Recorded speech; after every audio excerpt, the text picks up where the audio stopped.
All right, hello again, everybody. This is the Fantasy Sports Boss with another fantasy football podcast. It is Sunday morning, December 31st, New Year's Eve. And I want to wish everybody a happy and healthy new year. And it is also fantasy football championship day. No Monday night game. So by the end of this evening, maybe even before the 8 o'clock Packers-Vikings game, we're going to get clarity on if we won our fantasy football championships. And for me, last night, the Dallas Cowboys knocking off the Detroit Lions 20-19. That game really kind of solidifies the up and down range of emotions you feel while participating in fantasy football. So you all know that in my one league, I am a CeeDee Lamb owner. And needless to say, what we saw last night out of CeeDee Lamb was one of the greatest championship week fantasy football performances we have ever seen. 13 catches for 227 yards and a touchdown. Also ran for 5 yards. And it could have even been better had a costly lost fumble right around the goal line. I don't think he would have scored anyway, but still minus 2 points. And if you're a Tony Pollard owner, you're probably kicking yourself as well because that was going to be a 1-yard touchdown run for Pollard, who's just having just another miserable stretch in what, in my opinion, is the biggest, he's the biggest fantasy football bust of the season. But 40 PPR points from CeeDee Lamb, unbelievable. Like, I'm jumping up and down all over the place last night because I do have him in my one league that I'm still alive in. So things were really, really good. Then a couple of things that started to put me in more of a foul move. My opponent had Amon-Ra St. Brown, and he scores, of course. He has to score with 20-something seconds left in the game. Had 11 points going into the last few minutes of the game, 6 catches for 90 yards and a touchdown. So of course it has to be him. Couldn't be Sam Laporta, couldn't be Khalif Raymond, Jameson Williams, who went out early, injured. It had to be Amon-Ra St. Brown. So, that put my winning odds at, 77% down to 71%. And it brought back really bad memories for me a couple of years ago when I was in the final in this league, probably about 4 years ago now. And I remember distinctly Deontay Johnson scoring a garbage time touchdown against the Kansas City Chiefs. The Steelers were getting blown out, but Mike Tomlin kept them in there. I don't know if anybody remembers this. It was a 1 o'clock game, and Deontay Johnson scores with 18 seconds ago. It was Big Ben's last season. And I looked over at Mike Pops, who was sitting next to me, and I said, I think I'm probably going to wind up losing the championship because of that meaningless garbage touchdown. And sure enough, I wound up losing, not just solely because of that, but, if that did not happen, I would have won because the touchdown and the reception, I had enough. If that didn't happen, let's just say that catch did not happen, I would have won. So that brought back memories for that. Amon-Ra St. Brown scoring late. And then I find out this morning, we got breaking news, Raheem Mostert not expected to play for the Miami Dolphins today. And who does my opponent have? Devin Achane. So here we go. Like the things are being set in motion now that are lining up. I have a 71% chance to win, but now my opponent has Devin Achane, who's going to probably be a bell cow back. I do think Jeff Wilson is going to get some run behind him. But, this is the stuff that just drives me crazy. And I'm going to know by the end of 1 o'clock because every player my opponent has goes at 1 o'clock with the exception of his Broncos defense. It's right there in front of me. So right now I have a 50-22 lead. I'm projected for 157 points. My opponent's projected for 130. But he's only one player in. He's got 22. I'm 2 players in.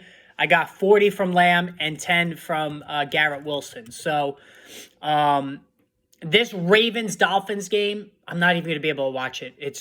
I'm just not going to be able to watch it. It's a great game, but I can't do it because I'm going to be so stressed watching it. I have Lamar Jackson, and my opponent has Tua Tagovailoa, Devin Achane, and Isaiah Likely. And I'm surprised he's still going with Isaiah Likely because, while in a PPR league, the receiver wins out, my pace is not so far, but, sizably ahead of him right now that you would think he would want to separate Likely from Jackson and go with another tight end, because if Likely scores, so does Jackson, right? If it's like he's not going to get a carry, but if he catches a touchdown pass, so does Jackson throwing one.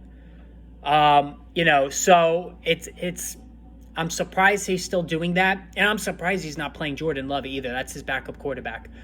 It's a tough matchup against the Ravens, but Tua lit them up last year. And Devin Achane, we all know Devin Achane is capable of wrecking a game on his own. Now, the Ravens defense is legit, so I'm hoping that that's going to be enough to carry me over the finish line. I do have Justin Jefferson tonight, so if it's a situation where I need to come back from behind, I might be having to rely on Jared Hall. I don't even want to conceive of that notion. But I thought all day yesterday about playing Jake Ferguson in the flex spot, or even at tight end over Trey McBride. I didn't do it. I just thought it was a good opportunity for him at home to score. He only caught 4 passes for 33 yards, so he's very touchdown dependent. I did not play him. I still have Isaiah Pacheco in the flex, Javonte Williams, Tyler Lockett on the bench. So I have James Conner and Elliott in the 2 running back spots. So let's talk about Pacheco right now. So he got cleared somehow 6 days later. And he's supposedly going. Clyde Edwards-Helaire, who's been sick. I mean, half the league is sick. Everybody is sick, whether it's football, real life. Everybody is sick. I mean, it's just Christmas. This is what happens. Pacheco got cleared. He's playing today. CEH supposedly is playing as well. So, but the only thing I'm concerned about with Pacheco is how are they going to be careful with him? 6 days off a concussion. Andy Reid doesn't seem to me to be a guy that's going to handcuff his players. Like, if they're playing, they're playing. Like, no restrictions. But, if Pacheco gets dinged, are they going to be cautious here? I don't know. They do need to solidify their spot. Like, this isn't a team that's coasting into the playoffs. So, I have Javonte Williams I could throw in there in the flex. I think they're comparable. I mean, Pacheco's a better player right now, but I don't know. And DK Metcalf is playing for Seattle, so Tyler Lockett in a flex is not looking as attractive to me. But Pacheco, the fact that he's even playing it is a little crazy to me. That he only suffered a concussion 6 games ago. Anyway, let me get back to that Cowboys game. So we talked about CeeDee Lamb. Dak Prescott, 26 of 38, 345 yards, 2 touchdowns, and a pick. Ran for 5 yards. When he's home, and this game was the epitome of the 2 quarterbacks' struggles on the road and at home. So both Jared Goff and Dak Prescott have been unreal at home all season. On the road, complete 180. Like, Prescott has been terrible on the road, especially of late. Jared Goff has always been terrible on the road. And I thought, you know what? It's in a dome. We know the narrative on Jared Goff, but he's in a dome. It should be fine. It wasn't. Goff, 19 of 34, 271, a very, very late bullshit touchdown and 2 interceptions. Now, I'm not going to get into the end about, the 2-point conversion. Was he eligible? Was he not? Listen, the Lions clinched already. Dan Campbell, I knew he was going to do that. Once the penalty happened, though, I think they should have just kicked the extra point and see what happens. They had some momentum going. But, listen, I like the aggression. But Jared Goff was bad, again, on the road. And here's the other thing. If you were a St. Brown owner, right, or David Montgomery, Jahmyr Gibbs, you were hoping for overtime to get some more stats. And so that's frustrating. Speaking of David Montgomery, 14 carries for 65 yards. He got another touchdown. And that's the MO. No catches. So what do you have? 12.5 points. So that's about the ceiling now with David Montgomery. He's not involved in the passing game. He's the goal line guy. They gave him 3 straight carries around the goal line, and when he finally scored. So that's the deal with David Montgomery. Jahmyr Gibbs, 1 more carry than Montgomery had, but he didn't have it. 15 of 43, 2.9 average, didn't score, and only 1 catch. Like, what the hell was going on there? If you're a Jahmyr Gibbs owner, you were beside yourself watching that game. Bad enough that David Montgomery got all the goal line carries when Gibbs was starting to get some of those. but he only catches one pass. Like, just brutal. Absolutely brutal. Awful timing, no doubt about it. Sam Laporta, 7 for 84. Terrific game. He didn't score, which is just a minor bummer. But, I mean, the guy is going to be the top tight end, in my opinion, off the board next. He should be. I know Kelsey, just from rote habit, is going to probably be the guy, but he's 36 years old next year. Sam Laporta, I'm much more... Remember, you want to get out a year early before a year too late. And let me just say this about Jahmyr Gibbs next year. So I talked about how he's a first-round pick, and I have him as a top 5 guy. But I'm thinking of changing that. So I have McCaffrey number 1, Breece Hall is number 2. I don't want to hear any Kyren Williams number 2 nonsense, all right? I have Bijan number 3, and Kyren Williams maybe number 4. And then I had Gibbs at 5. I'm going to move Gibbs down a little bit more. Now, this is not an indictment on how great of a player he already is, how explosive he is. He's a game wrecker. He's one of those rare guys that can just score from anywhere on the field whenever he touches the football. However, the problem is this, David Montgomery. Are you going to spend a first-round pick on a guy who's not the goal line back? I wouldn't. You want to have your first-round pick, you want to get a back that's going to get the goal line touches. All right? Kyren Williams will, Breece Hall will, Bijan Robinson will, McCaffrey certainly will. But Jahmyr Gibbs is not guaranteed that. David Montgomery still has 2 more years to go in his deal, and it's working.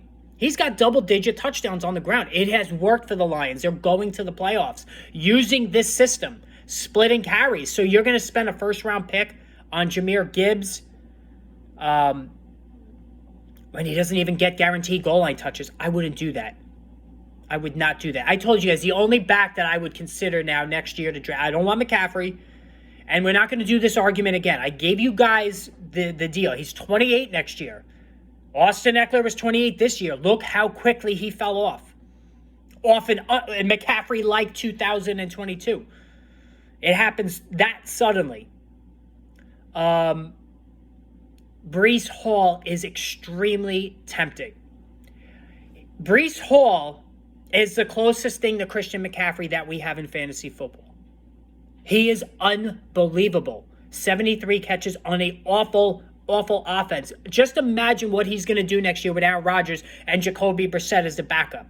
Because that's who I think they're going to get. They have to. Joe Douglas, he's fighting for his job right now. He has to get a backup in here. All right? He's got to. There's no other choice. Excuse me. So Breece Hall is extremely tempting to me for next year. Now, Tony Pollard, not tempting to me. And I do think whether they bring Elliott back, and listen, Ezekiel Elliott has proven down the stretch this season that he still has something to offer. I could totally see them bringing him back. But here's my prediction right now. I think Derrick Henry is going to be a Dallas Cowboy next year. It makes perfect sense. He can't be the lead guy anymore. But pairing Derrick Henry with Tony Pollard, that is a win. I mean, post in the comments, don't you agree with that? That's like the most perfect fit you could imagine, Derrick Henry with Tony Pollard, because Tony Pollard can't do it on his own. So, you had that little boost in the middle of the season where Pollard started to get his numbers again, finally. But, man, the last 3 weeks have been awful. Last night, 16 of 49, 3.1 per carry. 1 catch for no yards. Him and Gibbs managed 1 catch and no yards. Like, that's just crazy to me. Just a complete non-factor. 5.9 fantasy points. Just awful at the biggest stage of the season. The biggest bust in fantasy this year because he stayed healthy the whole year and didn't produce. And the image of Tony Pollard is last week when he could not score from the 1-yard line when he's got the ball on the wrong shoulder and he gets pushed out of bounds. Like, what? Like, what are we doing here with Tony Pollard? Like, what is going on? I know he had that bad injury last year. It can't be all that. Brandon Cooks, 5 for 60 and a touchdown. So he's been solid. Jake Ferguson, 4 for 33. He's very touchdown dependent. So I think that's one thing we've learned about Jake Ferguson. He's had his moments, but very touchdown dependent, for sure. So let me go through the updates here on some of the player news. And like I said, the biggest takeaway for this week so far in terms of the player news is that it looks like Raheem Mostert is not playing. Which, again, if you owned Raheem Mostert this whole year, he's running back 2, the hands down greatest value running back in fantasy, him and Kyron Williams, and now he's not going to be there in the championship game. Like, it just sucks. Marvin Mims not expected to play as well, so that just removes another player from Jared Stidham. All right? Cortland Sutton also ruled out. So there is no... That's why I'm not playing Javonte Williams right now in the flex, because they're going to stack the entire box against him. And, you're playing Denver defense, right? Well, it looks like a great matchup, and it probably is, but Easton Stick is actually playing somewhat okay, and now they're feeding Austin Eckler again, the new coaching staff. The Broncos defense might be put in some really bad spots because the offense is not going to be able to move the ball. All right, Jacoby Brissett not playing because of a hamstring, so more Sam Howell. Like, you might as well just play him the rest of the year. Like, just see what you got. Although, again, Ron Rivera is not going to be here. Kyler Murray expected to play. He was listed as questionable. So, listen, the Eagles haven't stopped anybody in the passing game. So, Trey McBride, I think, is going to go nuclear. I'm starting him like I'm pleased. So... Kyler Murray is good. Kyler Murray is the epitome of the garbage time quarterback, even going back to last season. Raheem Mostert not expected to play. Mike McDaniel. It's possible his injuries got worse. So it's possible one of his injuries got worse over the weekend. Devin Achane will handle the bulk of the work, boosting him from a back end running back 2 to run. I can't deal with this. I just can't deal with fucking Devin Achane. Just unbelievable. I got to go through this guy now, Devin Achane. And here's what I'm doing tonight. You might think I'm being dramatic, but I can't help it. This is how I operate. I'm shutting my phone off. Because in a friends and family league, already last night I got text messages. Congratulations, you won. Back-to-back champ. Good job. Even the guy I'm playing, he's like, congratulations, you won. I'm like, just shut up. Like, I don't want to hear any of this. I know what you're doing. You're trying to, put it out there to change the karma or whatever. Like, I don't want to hear that. And then, of course, Amon-Ra St. Brown scores not that far, after those texts started to come in. So I don't want to hear any of that. So my phone's going to be off. I don't want to see any text messages. I'm going to watch the Giants-Rams game just because I'm a glutton for punishment. I really want to see the Ravens-Dolphins game, but I just can't bring myself to do it because there's just too many. I don't want to watch Tagovailoa, Likely, Achane. And again, I'm shocked he's playing Likely because I have Jackson. My pace is 71% chance to win. You would think he'd want to differentiate his tight end. Before last night, though, I was even thinking I might just drop Darren Waller and let him pick Darren Waller up because, again, I don't like playing teams where they have the receiver to my quarterback. But now that Lamb had such a big game, as long as I just have guys that at least do their baseline, I hopefully will be all right. But listen, he's got guys that can go off. He's got Stephon Diggs. He's got Devin Achane. So we got to see. But here's the thing, and I wish this for all of you. We don't want any injuries distorting things. I've gotten through 2 players so far, CeeDee Lamb and Garrett Wilson. Where's some wood? Knocking on the wood. I want to get through these games without any injuries. I want a legit final. All right? Whatever it is, however the result, I don't want there to be, this guy got hurt, that's why you won. No. Because I had that last year. I won the league, but because of the DeMar Hamlin situation, my opponent, had Josh Allen, I had T. Higgins. We weren't able to settle it in that game. We pushed forward the following week, but it's just not the same because it was different matchups. So I did win, but I don't consider that, I'd rather have won with all the players going that week. So we'll have to see there. But, to me, I'm looking at this again at my matchup. I've got Justin Jefferson tonight. Like that, it could come down to that. And I'm going to need Jaron Hall to deliver to Justin Jefferson. Man, if God forbid I'm losing tonight, I want to be within 10 points. Be losing by less than 10 because I think Jefferson, they can manufacture 10 points, right? For him. I don't know, man. He's got all of his guys going at 1 o'clock except for the Denver defense. I have Pacheco at 4 o'clock, and I got Jefferson at 8. So we'll have to see what happens there. But anyway, guys, I wish you all the luck today. I really do. Hopefully, I might have to think about going live tonight, depending on how these games go. And we could all discuss how it went. And then after today, we're going to do all the wrap-up stuff this week. I already gave you the all-value team. I already gave you the all-bust team. Now I'm going to do the all-pro fantasy team this week. And then we make the transition to lessons learned from this season and then into college football, draft, start identifying draft prospects, free agency. That's always a big one too. So we're going to discuss all of that during the offseason. There'll still be live streams, all that other stuff. If you want to become a member, you get a free draft guide if you're a gold member. Different other perks, no obligation. Of course, streams will always be free and all that good stuff. So guys, listen, good luck today. Bring it home. Hopefully later we have some fun stuff to talk about. Until then, we will hopefully get over the finish line together.